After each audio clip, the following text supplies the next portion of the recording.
ये बात आप जरूर स्वीकार करें कि सोते समय आपको बहुत सावधान रहना है। और प्रायः गलती सोते समय करते हैं उपासक की, कोई प्रपंच की बात याद करते हुए या मोबाइल देखते हुए या कोई गंदी चेष्टाओं का आपकी रात बेकार चली जाएगी। अगर गंदी चेष्टा हो गई तो सुबह भी बेकार हो जाएगी, दिन भी बेकार हो जाएगा, निरुत्साहित हो जाओगे। सोते समय आपको समय नहीं देना व्यर्थ चिंतन का। उसी समय विषय चिंतन होता है, उसी समय विषय भोग की आकांक्षा जागृत होती, उसी समय विषय देखने की इच्छा होती। मोबाइल है तो जिस समय आप अपनी शैया पर जाएं स्विच ऑफ कर दें। उसमें मैसेज घंटी आने का कोई भी रास्ता मत रखें। मान लीजिए आप उपासक हैं भगवत प्राप्ति के, 30-35 वर्ष ये नहीं था तो सब मर नहीं गए थे। और बोले इमरजेंसी, जब इसकी 30-35 वर्ष से पहले इसकी कोई रचना नहीं थी, मुझे लगता है, क्योंकि 30-35 वर्ष में ही इसका विस्तार देखा है। नहीं तो कभी किसी के पास मोबाइल नहीं। कोई बड़े अधिकारी तो इतना बड़ा वो, इतना बड़ा वाला वो ऐसे रखते थे। नहीं तो मोबाइल तो हमें लगता है 30-35 वर्ष। तो फिर इमरजेंसी कैसे चलती थी? कैसे चलती थी इमरजेंसी? और आप ब्रह्मा हो क्या कि इमरजेंसी संभाल लोगे? स्विच ऑफ करो। जो सब इमरजेंसी संभालने के लिए तैयार, रात दिन न सोता है, वो हर समय जागृत रहता है, वो हमारा आराध्य देव है। स्विच ऑफ करो, चिंतन लगाओ श्री जी का।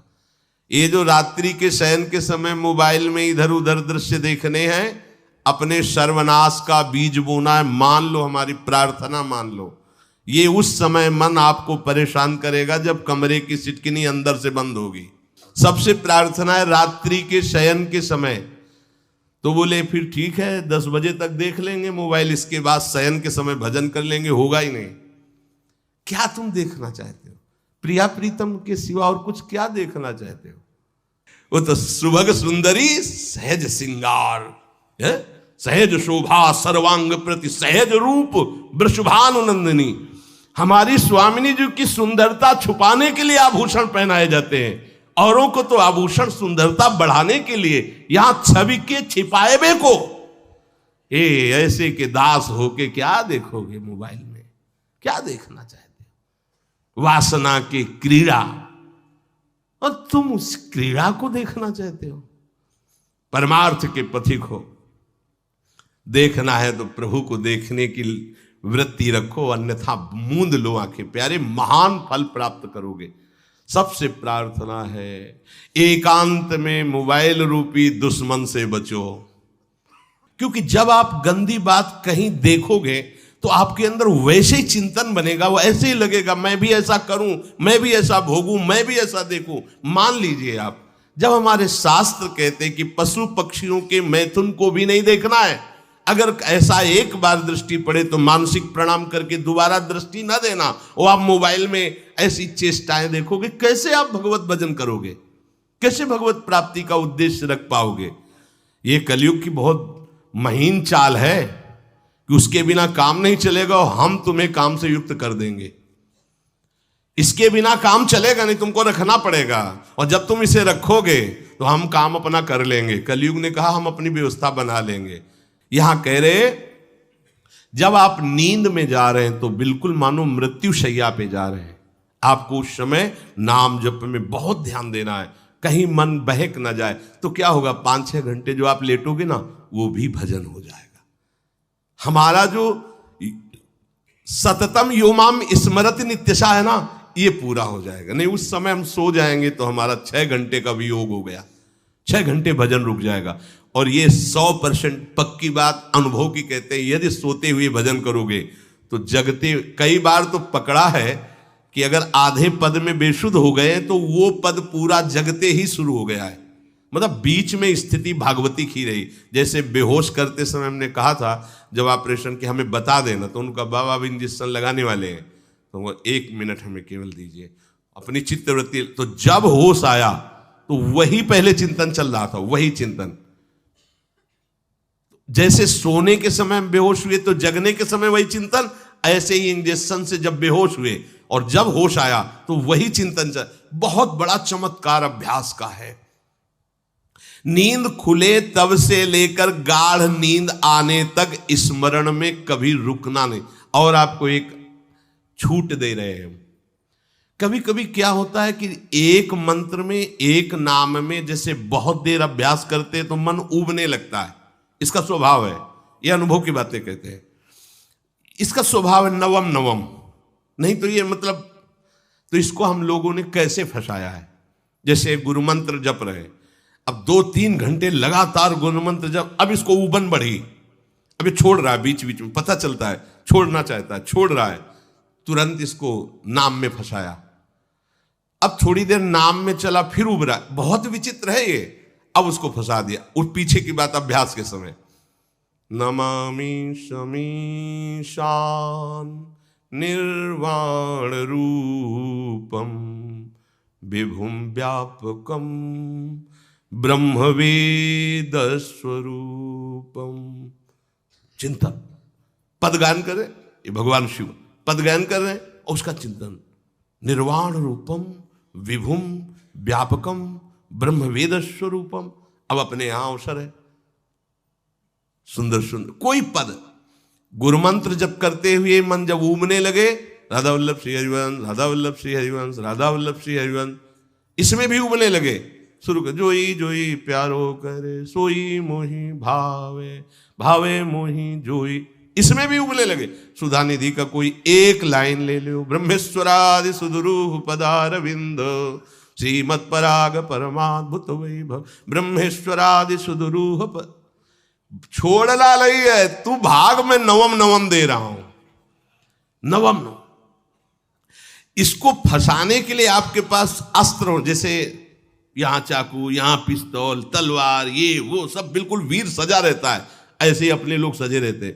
छोटा राधा, अब एकदम चिपक गया है आके, तो कैसे मारे, तो छोटी चाकू है ना वैसे, राधा राधा राधा, थोड़ा दूरी राधा वल्लभ श्री हरिवंश, थोड़ा और दूरी गुरु मंत्र, बड़े बड़े अस्त्र अपने पास रख ले, बहुत भाग रहा है तो फंसा दिया। प्रथम यथावति प्रणव श्री, अब लग पूरा पदगा, पूरा पदगा उसमें लग, प्रथम यथामति प्रणव। भोजन पाते समय ऐसा अभ्यास किया है, 1 घंटा के पहले भोजन नहीं होता, चाहे 2 रोटी पाना हो, समय लगता है भोजन, आराम, एक एक नाम, एक एक, कुछ भी हल्ला मचाओ, कोई फर्क नहीं पड़ेगा, अपना चलेगा। अभ्यास स्नान के समय, भोजन के समय, किसी क्रिया के करते समय, किसी से बात करते समय, सोते समय, ये विशेष स्थान जहां में सावधान रहना है। यहां भजन छूटता है, ध्यान देना, यही भजन छूटता है। चलते समय, क्रियावान होते समय, प्रसाद पाते समय या किसी से बतराते समय, ये सब भजन के छूटने के स्थान है और यही पकड़ना है भजन को। जब आपको बिल्कुल न लगे तो मानसिक सब बंद कर दो और गुनगुनाने लगो, जो धुनी आपको अच्छी लगे उसी में नाम, कोई नाम लेके, संसार का चिंतन न होने पावे, चाहे जो कुछ तुम जहां तुम्हारा मन आवे, गंगावरी गोदावरी, कुछ भी, भागवतिक चिंतन के सिवा संसार के चिंतन न होने पाए। पहले ऐसे अनन्य बनो, फिर बाद में अनन्यता आती, रसना कटो जो अनरट। हाँ भी विषय चिंतन कर रहे हैं, प्रपंच कर रहे हैं, बोले रसना कटो जो अनरटो, और नहीं बोल सकते, प्रपंच बोलेंगे बस, रसना कटो, ये शब्द वहां नहीं आते। पहले हम आपको छूट देते, भक्त चरित्र, भगवान की चरित्र, नाम, कीर्तन, मंत्र, जो भी चाहो, संसार का चिंतन मत होने देना, पहले ये पकड़ो, फिर आगे चल करके जब पवित्र हृदय होगा तब ये निष्ठा आती, रसना कटो जो अन रटो, निरखियन फुटो नयन। मान लो संसार का चिंतन नहीं करने देना है इसको, आप जैसे बने वैसे करो भागवतिक चिंतन, कोई नाम ले लो, कोई मंत्र ले लो, तुम्हें जो प्रिय लगे, हम छूट देते हैं। ये हम नहीं करें कि रसना कटो जो अन रटो, ये बाद की बात है, हमें पहले इसका संसार चिंतन रोकना है। कैसे छूटेगा, कैसे छूटेगा, हमें यह पकड़ना है, नहीं तो निष्ठा की बात। जो हरि नाम जगत त्रिशिरोमणि वंश बिना कबहू, हरिवंश बोलेंगे नहीं, हरि बोलना नहीं है, हरि बोलना नहीं, क्योंकि जो हरि नाम जगत त्रिशिरोमणि वंश बिना, हरिवंश बोलना नहीं है क्योंकि प्रपंच में रति। तो क्या करो, जो तुम्हें प्रिय लगे पहले उसे पकड़ो। ये हम अंदर की बात करें, प्रवचन की बात नहीं कह रहे। मन को फंसाना है हमें। राम कृष्ण हरि जहां लगे इसको लगा, पहले इसको फंसाओ, संसार का चिंतन न होने दे। गीता भागवत भक्त चरित्र कुछ भी कहीं भी इसे फंसाओ, पहले संसार का चिंतन न होने दो, फिर लाओ इसको घुमा के निकुंज वाटिका में। फिर तो भागेगा ही नहीं, फिर नहीं भागेगा। अब सीधे निकुंज वाटिका में किसी महाभाग्यशाली गुरु आश्रित का लगेगा, अन्यथा बहुत प्रपंची मन है। आप आश्रय इधर का लोगे, प्रपंच का चिंतन करोगे, बात बनेगी नहीं। चिंतन छोड़ना है हमें, जैसे बने तैसे संसार का चिंतन छूट जाए तो हम विजय को प्राप्त होंगे। ध्यान दीजिए, इस परमात्म तत्व को वही प्राप्त कर पाता है जिसका राग बीत गया है, खत्म हो गया है, वैराग्यवान। ज्यादा परिश्रम नहीं है वैराग्य में, विवेक नहीं होने के कारण हम वैराग्य नहीं धारण कर पाते। हम बाहरी बातों को वैराग्य ले लेते हैं, ऐसा कपड़ा बदल लेना या कपड़ा ना पहनना या लौकी का कमंडल, मिट्टी का पात्र, तो हम अपने को वैरागी। बात यहां नहीं रुकेगी। वैराग्य का इतना ही मतलब नहीं, ये भी एक बाह्य अंग है वैराग्य का, पर वैराग्य का सच्चा स्वरूप है वीतरागा। कहीं कुछ भी अच्छा नहीं लग रहा, कोई भी सुख आकर्षित नहीं कर रहा, लोक लोकांतर की प्रतिष्ठा, मान, सुख, ऐश्वर्य, व्यक्ति, कुछ अच्छा नहीं, राग खत्म हो गया। ऐसा उस अक्षर ब्रह्म को, अविनाशी तत्व को जान पाता है। जगते भयो फिरे बैरागी। जैसी हरिवंश प्रपंच बंच सब ये काल ब्याल को खायो। हालत यह है कि जैसे सांप ने मेढक को पकड़ रखा और मेढक सामने पतिंगा को, कीड़े को पकड़ना चाहता है। उसे यह पता नहीं कि मैं खुद किसी का कवल बन चुका हूं, वो एक झटके में मुझे अपने पेट में ले जाएगा। ऐसे ही हम सब हैं, काल के द्वारा ग्रसित है। काल ने हमें पकड़ रखा है, पर हम भोग भोगना चाहते हैं। हम नाना प्रकार की मान प्रतिष्ठा पाना चाहिए, ये पता नहीं एक झटके में हमारा अस्तित्व ही खत्म हो जाएगा। जिनके अंतःकरण में किसी भी व्यक्ति, वस्तु, स्थान, पद, प्रतिष्ठा का राग ही नहीं रह गया है, उसे कहते हैं वैराग्यवान। वीतरागाः, राग ही नहीं है। जिनका अंतःकरण निष्पाप निर्मल हो चुका है, जिनके हृदय में केवल भगवत प्राप्ति की उत्कट लालसा जागृत हो गई है, ऐसा साधन संपन्न उपासक परमात्म तत्व में प्रवेश पाता है। अध्यात्म मार्ग की ऊंचाई पर वो स्थित हो जाता है। यदि छंतु ब्रह्मचर्यम चरंती, जिनकी इच्छा एकमात्र भगवत प्राप्ति की है, यदि छंतो, तो उनको क्या करना होगा? ब्रह्मचर्यम चरंती, ब्रह्मचर्य का पालन करना होगा। प्रत्येक इंद्रियों का निर्विषय हो जाना वास्तविक ब्रह्मचर्य है। केवल जनेंद्रिय से ही ब्रह्मचर्य को नहीं लेते। हमारी प्रत्येक इंद्रिय भोगों से रहित होकर भगवत अनुराग में, नेत्र प्रभु को देखना चाहते हैं, त्वगेंद्री प्रभु को स्पर्श करना चाहती है, घ्राणेंद्री प्रभु के श्री अंग की गंध पाना चाहती है, श्रवणेंद्री प्रभु के वचन सुनना चाहती है। एक एक इंद्रिय अपने प्रभु में लग गई, अंतर्मुख हो गई, बाहर विषयों का त्याग हो गया। इसे ब्रह्मचर्य कहते हैं। पर प्रारंभिक ब्रह्मचर्य में जनेंद्रिय का ब्रह्मचर्य अत्यंत आवश्यक है। यदि जनेंद्रिय जन्य व्यभिचार दोष से युक्त है तो कदापि उसे भगवत प्राप्ति नहीं हो सकती। शुभ गति व्यभिचारी शुभ गति चाहे असंभव। और भगवत मार्ग में सबसे बड़ा दुश्मन यही व्यभिचार दोष है, काम। इसी से हमारा हृदय मलिन होता रहता है, अंधा बटे और पड़ा चबाए वाली दशा रहती। कहते हमें 50 वर्ष हो गए। अरे 50 जन्म हो जाए तुम व्यभिचार करो, गंदी बातें करो, गंदे चिंतन करो, सो समय व्यतीत कर, अनंत जन्म व्यतीत हो गए, भगवत प्राप्ति हुई क्या? 50 वर्ष से भगवत प्राप्ति हो जाएगी क्या? 5 मिनट काफी है भगवत प्राप्ति में, एक बार नाम काफी है। वो स्थिति तो लाओ।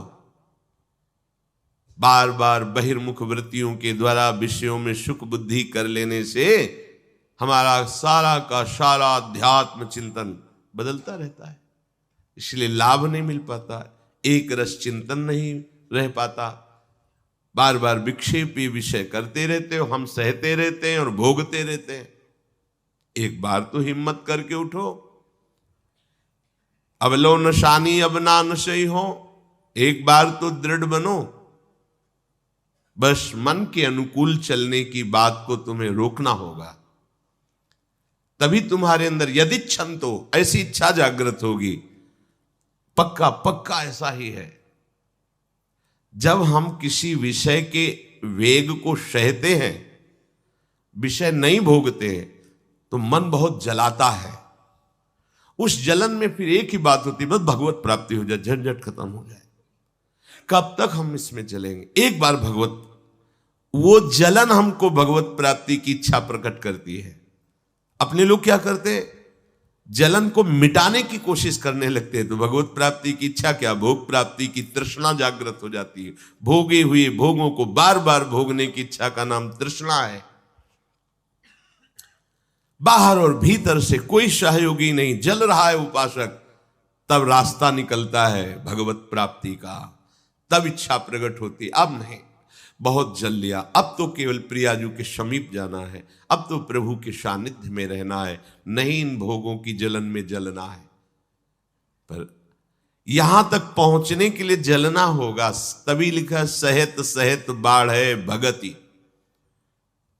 तास्तितिक्षस्व भारत, क्योंकि आगमा पाइनो अनित्यास, ये नाशवान काम क्रोधादि तुम्हें प्रेरित करेंगे, तुम इनके वेगों को सह जाओ, ये स्थायी नहीं है। आगमा पाइनो है, आने जाने वाले हैं, और ये सहन करने से नष्ट होते हैं, भोगने से बढ़ते हैं।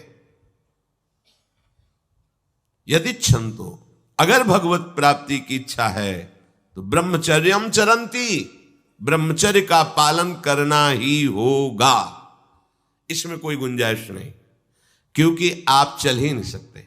ध्यान से सुन लो, ये मनोरंजन का मार्ग नहीं है, इसमें मन ही मार तनहारिक वृंदावन में गाज, इसमें मन मारना होगा। प्रायः ये मन को दुलार करने वाले लोग कभी भाग्य से सत्संग में भी आ जाते हैं, कभी श्री विग्रह के दर्शन करने भी मंदिर पहुंच जाते हैं, कभी तीर्थ याटन भी करते हैं, पर इनका कोई लक्ष्य नहीं होता। आज सुन लिया सत्संग, बढ़िया है, लक्ष्य नहीं होता। यहां लक्ष्य वालों की बात हो रही। यदि क्षण तो, यदि तुम्हारी ऐसी इच्छा जागृत हो रही किसी जन्म में भगवत प्राप्ति करनी, तो ब्रह्मचर्यम चरंती,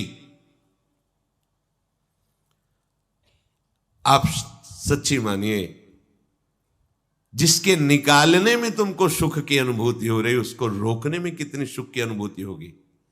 उन्मत्त हो जाओगे, बहुत जल्दी आपके सारे के सारे करण भगवदाकार होने लगेंगे यदि आप ब्रह्मचर्य का पालन करेंगे।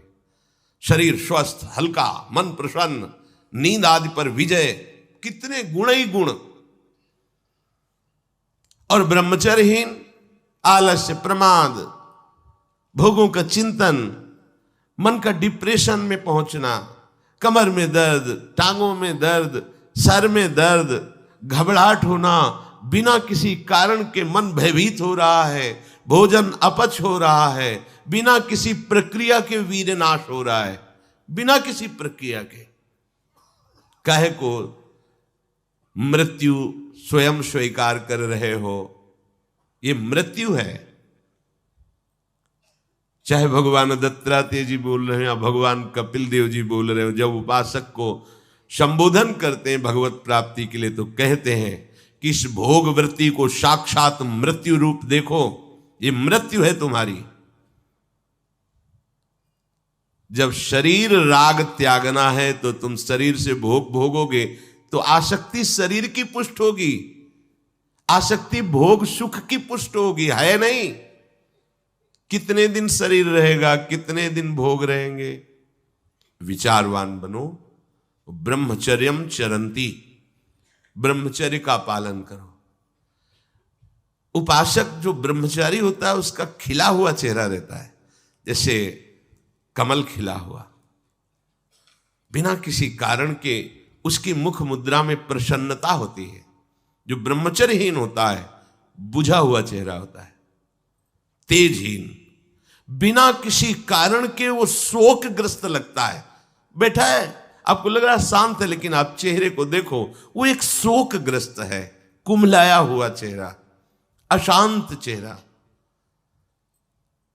मुख प्रसन्न, तन तेज विराजा, यह है ब्रह्मचर्यम चरंती, भगवत आराधन संपन्न उपासक का।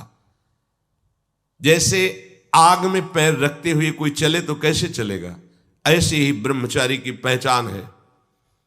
इतनी स्फूर्ति उसके अंदर होती, जैसे आग में चलने वाला पूरा पैर नहीं रख पाएगा, अगला कदम रख देगा क्योंकि ताप लग रहा है, ऐसे उसकी स्फूर्ति होती पैरों में।